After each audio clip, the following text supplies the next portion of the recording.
Bab 173. Diunggah oleh baca suara. Membungkuk ke depan di atas meja, Alfred menunjuk topengnya. Apakah kamu tahu alasan sebenarnya mengapa aku memakai topeng yang menyesatkan ini? Itu karena aku memiliki bekas luka di seluruh wajahku dari kebakaran rumah.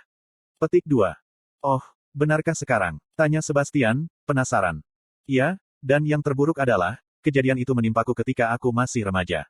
Cedera yang saya dapatkan di kaki saya menghambat pertumbuhan saya, jadi wajah saya tidak hanya cacat, tetapi saya sekarang bahkan kepala lebih pendek dari budak saya sendiri. Alfred menudingku ketika aku berdiri di sana, bingung. Bahkan ketika mengetahui identitas Alfred yang sebenarnya, aku hanya bisa menebak apakah insiden ini benar-benar terjadi pada beberapa titik dalam kehidupan Tombak.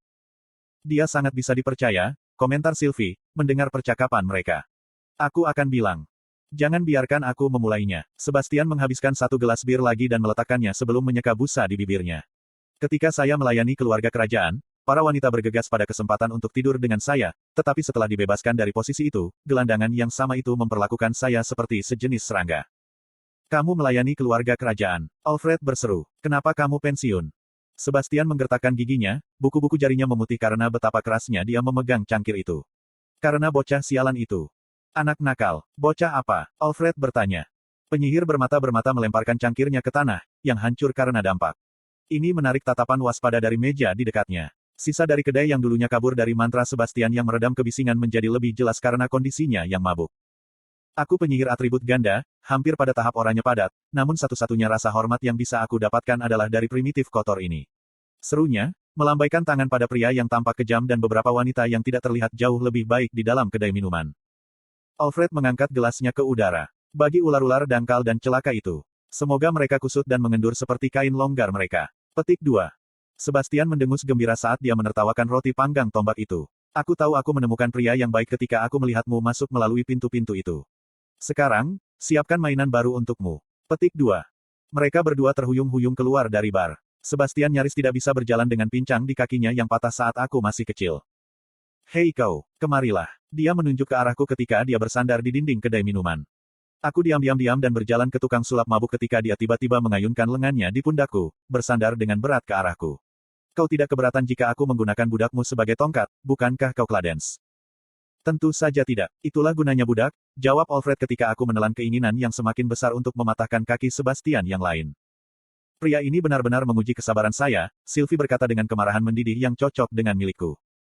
Kami bertiga berjalan keluar dari kedai dengan wanita gemuk dan pria berjanggut mengikuti di belakang. Praktis saya harus membawa konjektur kurus saat kakinya yang lemas terseret di tanah.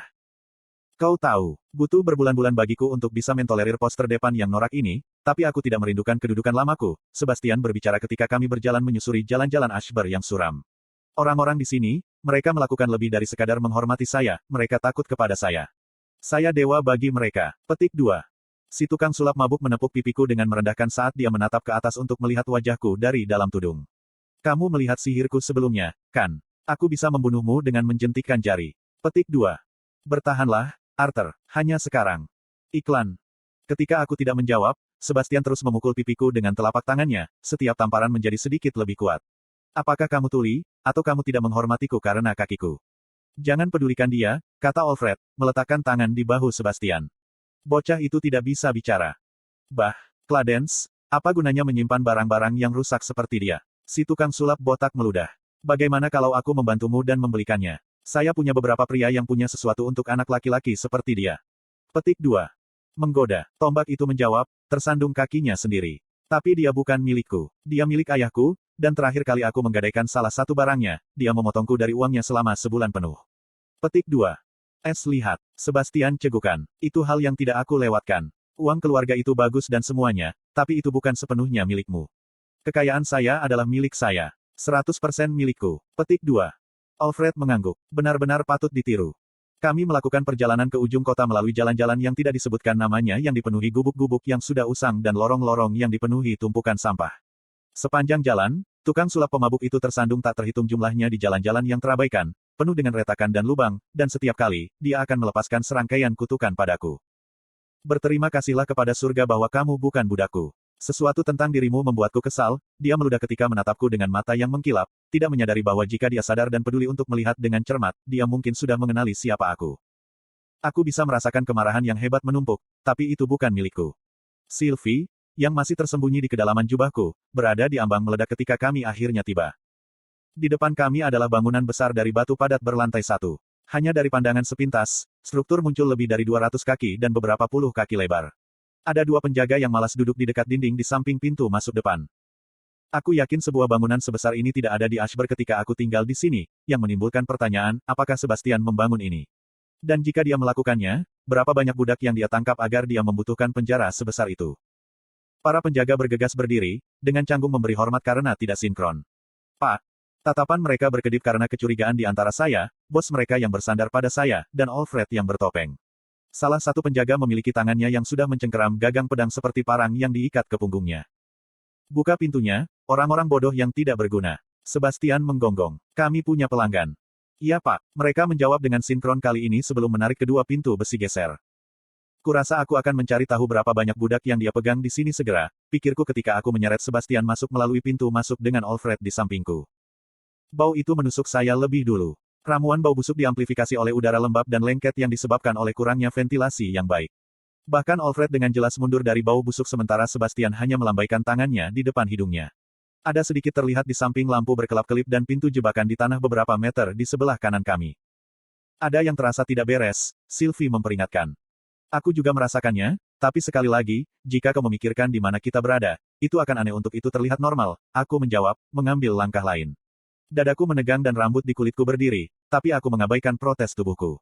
Jika saya akan kembali dan menyelamatkan orang-orang yang ditahan di sini, saya harus tahu tata letaknya dan kira-kira berapa banyak yang dipenjara. Apakah ada yang mati di sini lagi? Katanya dengan marah. Seorang lelaki kurus berseragam overall dan celemek kotor keluar dari salah satu lorong sel yang remang-remang. Pak, saya minta maaf atas baunya. Saya baru saja membersihkan. Petik 2. Sebastian akhirnya menjauhkan diri dariku, berdiri sendiri dengan tongkat kayu yang dibawa oleh wanita gemuk itu untuknya.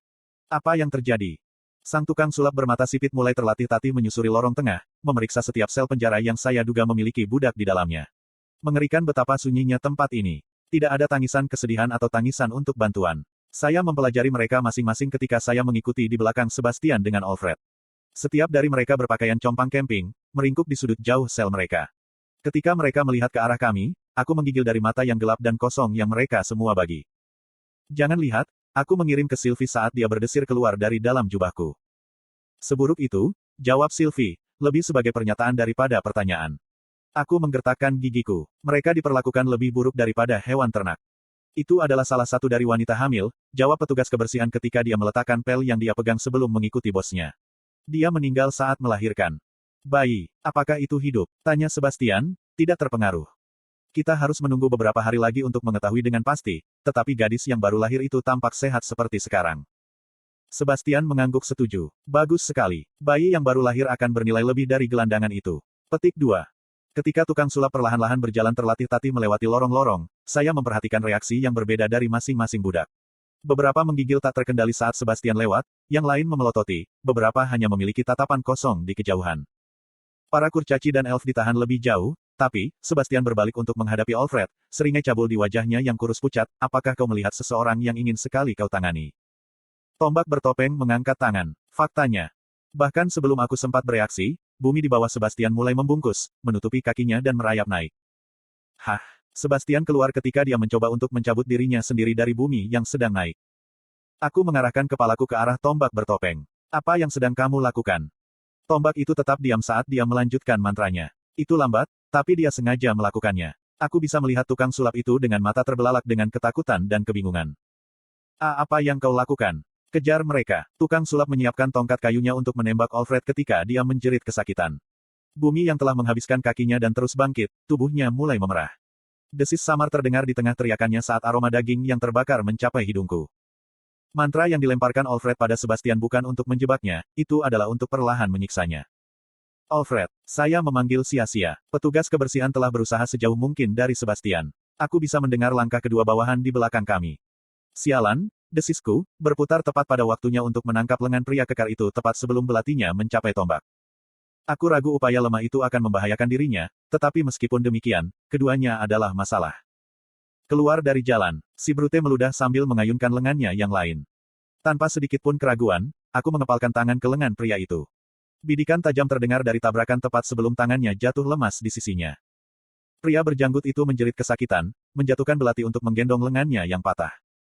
Aku menangkap belati karatannya saat jatuh dan menyapu kakiku tepat di bawah lutut wanita gemuk itu. Dia meringkuk ke lantai tetapi sebelum dia bisa bangkit kembali, aku mengarahkan belati temannya ke tangannya, menusuknya ke tanah. Aku melihat dari balik pundakku untuk melihat bagaimana nasib Sebastian terhadap tombak itu, tetapi yang kulihat hanyalah sebuah patung lava cair dalam bentuk sulap tipis. Dia sudah mati, terbungkus makam magma yang mengeras. Apa-apaan? Aku membentak, meraih bahu tombak yang bertopeng itu. Bahkan jika kamu ingin dia mati, kamu bisa membunuhnya tanpa menggunakan sihir yang menyimpang. Apa yang akan kamu lakukan jika Fritra merasakan apa yang terjadi di sini? Petik 2. Kekhawatiranmu sia-sia, kata Alfred dengan tenang, melepas topengnya. Bingung, saya mengaktifkan Rilmir. Aku ingin melihat seberapa banyak fluktuasi mana yang disebabkan oleh mantra tombak, dan jika mungkin kita bisa tetap bersembunyi di balik kemunduran ini. Namun, apa yang saya lihat membuat saya semakin bingung. Ada partikel mana yang bergerak tidak teratur di sekitar mayat Sebastian, tetapi ada juga fluktuasi mana di sekitar kita. Mantra skala besar telah digunakan atau pertempuran terjadi di sini baru-baru ini. Aku berbalik, pandangan gemetar dan telapak tanganku basah. Naluriku sudah merasakan apa yang terjadi bahkan sebelum aku melihat Fritra yang akrab mendekatiku.